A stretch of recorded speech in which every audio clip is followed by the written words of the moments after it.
I found out my wife has been testing me for years, and I just failed the final one. My wife spent 7 years turning our marriage into a secret test, and when I finally failed her final exam, it was the best thing that ever happened to me. Hey everyone, before we get into the video, don't forget to subscribe and smash that like button if you want more stories just like this. Thanks for the support. My name is David, and I was 35 years old when my entire world, built over a decade of marriage, came crashing down around me. Not with a bang, but with the quiet, deafening sound of a single, unspoken truth. On the surface, my life with my wife, Clara, was the kind of thing people post about on social media. We were the couple who still held hands at the farmer's market, who finished each other's sentences, and who had a home filled with laughter and the scent of her baking. We had been together for 10 years, married for 7, and I truly believed I was the luckiest man alive. I thought I knew her better than anyone. I was wrong. The beginning of the end started on a Tuesday with a letter that changed everything. It was a crisp, cream-colored envelope with an unfamiliar, elegant script.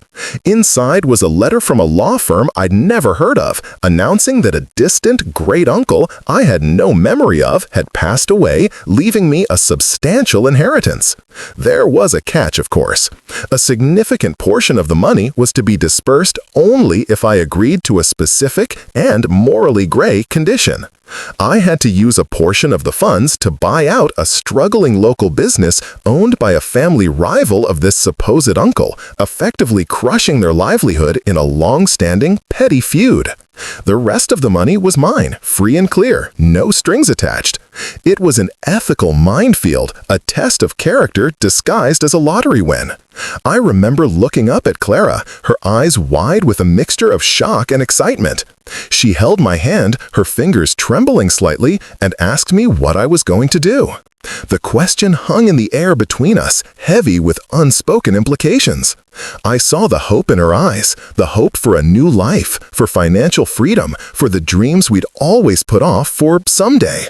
And I saw something else, a flicker of something I couldn't quite place then, something that looked like intense, almost clinical observation. I spent 3 days agonizing over the decision. I talked it through with Clara, laying out all the pros and cons. She listened patiently, always guiding the conversation back to the life we could have, the security, the good we could do with the money. She never explicitly told me to take the deal, but her support for the idea was a constant, warm current beneath all our talks. On the 4th day, I made the call. I told the lawyer I would accept the inheritance and its terms. The moment I hung up the phone, the atmosphere in our home shifted. The excited energy vanished, replaced by a strange, cold stillness. Clara's smile didn't reach her eyes. She just nodded, a small, almost imperceptible motion, and said she needed to lie down. As I watched her walk away, a cold dread began to seep into my bones. I hadn't just made a decision about money, I had just stepped onto a stage, and I had a sinking feeling I had just delivered the wrong line. The next few days were a masterclass in passive aggression. Clara wasn't angry, not outwardly, she was disappointed. It was 1,000 times worse. She would sigh heavily when I entered a room. She'd serve me dinner with a quiet, detached air. The warmth that had been the hallmark of our marriage was gone, replaced by a chilling void. I tried to talk to her, to ask what was wrong, but she would just brush me off, saying she was tired or had a headache. I was confused and hurt. I had done what I thought was best for us, for our future. I had sacrificed a piece of my own moral code for the security she seemed to want so badly. Why was she punishing me for it? It was in the middle of one of those long, silent nights, as I lay in bed next to her rigid form, that my mind started to drift back, connecting dots I hadn't even noticed were there. I thought about the time, about 3 years into our marriage, when she'd lost her wallet at a busy mall. She was frantic, crying, convinced it was gone forever with all her cash and cards inside. I'd spent 2 hours with her, retracing our steps, comforting her, and offering to cancel everything for her. An hour after we got home, a good Samaritan called to say they'd found it. Everything was intact. At the time, I'd just been relieved. Now, a cold thought crept in. What if she'd left it there on purpose? Then there was the time her best friend from college called, sobbing, saying she needed to borrow a large sum of money for an emergency. Clara had looked at me, gauging my reaction, expecting me to say no, to be selfish. Instead, I had told her to send the money without a second thought. The friend miraculously paid it back a week later, the emergency having resolved itself. A pattern began to emerge, a series of strange, almost theatrical events, each one designed to test my reaction. A crying coworker who needed a ride home late at night. An unexpected massive car repair bill that appeared the day after we'd discussed saving for a vacation. Each time, there was a moment, a fleeting glance from Clara where I could see her watching, waiting, evaluating. I had been so in love, so trusting, that I'd never seen the strings. I had just been the puppet, dancing on cue. But the inheritance test felt different. It was bigger, more elaborate. And my failure, in her eyes, my willingness to compromise my ethics for her, had produced a reaction far more severe than any of the previous tests. It wasn't just a test, it was the final exam. And I had just failed. But as I lay there in the dark, a new, terrifying thought took root. What if the real test wasn't whether I would take the money? What if the real test was just beginning? I couldn't sleep. The revelations were tumbling through my mind, each one more painful than the last. 7 years. For 7 years, the woman I loved, the woman I built a life with, had been running a covert psychological operation on our marriage. Every crisis, every emotional plea, every random event was a data point in her secret experiment to determine my worth. The thought was so monstrous, so absurd, that a part of me still refused to believe it. It had to be a coincidence. I was being paranoid. But the cold, logical part of my brain knew better. The pattern was undeniable. I needed proof. I needed to know for sure that I wasn't crazy. The next morning, Clara announced she was going out for a long day of shopping with her friends. A rare occurrence that felt almost too convenient. The moment her car pulled out of the driveway, my heart started pounding with a sickening rhythm. I knew what I had to do. I went straight to her study, the one room in the house that was exclusively hers. I had always respected her privacy, never poking through her things. But the rules of our marriage had changed. She had changed them. I started with her desk, methodically going through the drawers. Nothing, just bills, stationery, old photos. I moved to the bookshelves, running my hands along the spines of the books, feeling for anything out of place. Nothing. My search grew more frantic. I checked under the bed, in the back of the closet, behind the winter coats. I was about to give up, my hope turning to despair, when my eyes landed on a small, antique wooden chest in the very back of her walk-in closet. It was tucked behind a stack of old shoeboxes, almost completely hidden. I had never seen it before. It was locked. My hands trembled as I carried it to the bed. This was it. This was the moment of truth. I rummaged through my toolbox in the garage, my mind racing. What would I do if I was wrong? How could I explain this violation of her privacy? But the stronger thought was, what would I do if I was right? I found a small screwdriver and a hammer. Taking a deep breath, worked the tip of the screwdriver into the keyhole and gave it a sharp tap. The old lock sprang open with a pathetic little click. My heart was hammering against my ribs as I lifted the heavy lid. Inside, nestled on a bed of faded velvet, was a single object, a lever-bound journal. It was exactly what I was terrified of finding. My hands shook as I picked it up. It was heavy in my hands, the weight of my entire marriage suddenly made tangible. I opened it to the first page. The date was from a week after our wedding, and the heading, written in Clara's neat, precise handwriting, read, "Test number 1, the lost ring." The world seemed to tilt on its axis as I stared at the page. I remembered that test. I had found her diamond engagement ring on the floor of the bathroom, right near the trash can. She had been beside herself, convinced she'd accidentally flushed it. I had calmed her down, told her it was just a scare, and she had been so grateful, so loving. But according to her journal, the reality was far different. The entry detailed how she had deliberately placed the ring there, wanting to see my first reaction to a potential crisis. Would I be angry? Would I blame her? Or would I be reassuring? She had given me an A+. I sank onto the edge of the bed, my legs unable to support me, and began to read. The journal was a meticulous, horrifying account of our entire marriage. Test number 2, the forgotten anniversary. She had pretended to forget our 3rd anniversary just to see if I would remember and how I would handle her supposed mistake. I had planned a surprise dinner, and she had graded me as thoughtful and forgiving. Test number 7, the flirty bartender. On a vacation, she had encouraged a friendly bartender to be overly attentive to me, watching from a distance to see if I would flirt back. Her entry read, "Passed. Showed mild discomfort and redirected conversation. Loyalty confirmed." Test number 12, the sick pet. Our cat had been perfectly fine, but she had faked a limp and a worrying cough, then left me in charge for the weekend while she went to a spa retreat that didn't exist. She had a friend spy on me to see if I would take the cat to the vet. I did. Grade, exceeds expectations. High level of empathy. Page after page, year after year, it was the same.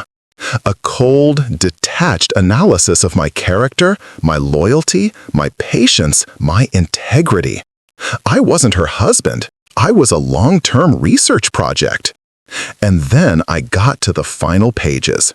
The entry for the inheritance was there, titled Final Exam, the Morality Test. She had orchestrated the entire thing. The law firm, the long-lost uncle, the family rival. It was all an elaborate fabrication, hired from a company that specialized in creating custom scenarios for personal development. Her entry was brutal. She had expected me to refuse the money to prove that my moral compass was unshakable. My decision to take it for her, for our future, was seen not as an act of love or sacrifice, but as a catastrophic failure. Her final assessment was scrawled across the bottom of the page. Failed. Core ethics are compromised. Love is conditional. Project inconclusive. I closed the journal, the sound echoing in the silent room. The pain I expected to feel wasn't there. There was no heartbreak, no sorrow. There was only a cold, clear, and absolute certainty. The marriage was over, but not because I had failed her test. It was over because she had failed the most fundamental test of all, the test of being a partner. I sat there for a long time, the journal resting on my lap. The initial shock had worn off, replaced by a strange, unnerving calm. I wasn't angry anymore. I was just done. The entire foundation of our relationship was a lie, a laboratory experiment where I was the lab rat. I thought about all the moments I had cherished, all the times I had felt loved and supported. Now I saw them for what they were, successful data points in her twisted study. The surprise birthday parties weren't acts of love, they were tests of my ability to be gracious. The late-night talks about our fears weren't moments of intimacy, they were data mining expeditions. Everything was tainted. When I heard her car pull into the driveway that evening, I didn't feel a surge of anxiety. I felt a sense of purpose. I walked out of the bedroom and sat on the living room sofa, placing the journal on the coffee table in front of me. It was time for the final confrontation. Clara came in, her arms laden with shopping bags, a bright, artificial smile on her face. It was the smile she used when she was trying to smooth things over. She saw me sitting there, and her smile faltered slightly. She asked me how my day was, her voice a little too cheerful. I didn't answer. I just looked at her, my expression unreadable. I waited while she put her bags away and came back into the room, her unease growing with every second of silence. She finally sat down in the armchair opposite me, tucking her legs underneath her, a defensive posture I'd seen 100 times before. I decided not to start with the journal. That was the nuclear option. I wanted to watch her unravel piece by piece. I casually mentioned the cat and how I was glad he hadn't had that relapse of his limp from a few years back. I saw it immediately, a flicker of panic in her eyes. She stammered something about not remembering what I was talking about. Then I brought up the flirty bartender from our trip to New Orleans, commenting on what a fun night that had been. The color drained from her face. She started to deny it, but her voice was weak, unconvincing. I leaned forward, my voice low and steady. I mentioned the lost wallet, the crying friend, the forgotten anniversary. With each memory I resurrected, I saw another crack appear in her carefully constructed facade. Her denials became more desperate, her breathing more ragged. And then I gestured to the journal on the table. "I found your lab notes, Clara," I said, my voice devoid of all emotion. "The project is over." The effect was instantaneous and absolute. She collapsed, not physically, but emotionally. The lies, the defenses, the justifications, they all crumbled at once. She broke down, sobbing, a torrent of words pouring out of her. She was sorry. She was scared. She had been hurt so badly in a past relationship that she just needed to be sure. She needed to know I was safe, that I wouldn't leave her, that I was perfect. She cried that she did it because she loved me, that she was just trying to protect our future. I listened to it all, my face a mask of stone. I let her exhaust herself, let her lay her soul bare in a final, desperate attempt to salvage the wreckage. When she was finished, her face streaked with tears, she looked at me with pleading eyes, waiting for a verdict. And that's when I gave it to her. I told her she was right about one thing. I had failed the final test. Clara's tear-streaked face twisted in confusion. She looked from me to the journal and back again, utterly bewildered. "What do you mean?" she whispered, her voice hoarse from crying. "You took the money, David. You failed. I know you failed." I shook my head slowly, a small, sad smile touching my lips for the first time all day. "No, Clara," I said, my voice quiet but firm. "You're right. I did fail the final test, but it wasn't your test." I leaned back, the full weight of the last 7 years settling comfortably, like an old coat I was finally ready to take off. The inheritance letter, the fake uncle, the moral dilemma, that was your test for me. A test to see if I was a good man, a test I apparently failed. I paused, letting the words hang in the air. But when I found your journal, when I read every single entry, every manipulative, calculating test you put me through, that's when I was given my final test. A test for me, from me. I explained it to her, calmly and clearly. My test wasn't about the money. My test was about what I would do with the truth. Would I confront her, yell, scream, and descend into the same pit of manipulation she had created? Would I pretend I didn't know, letting the lie continue, living the rest of my life as a graded performance? Or would I do what I did? Would I make a choice that looked like a failure in her eyes, a choice that would expose the entire rotten foundation of our marriage just so I could finally be free? By failing her test, I had created the circumstances that allowed me to pass my own.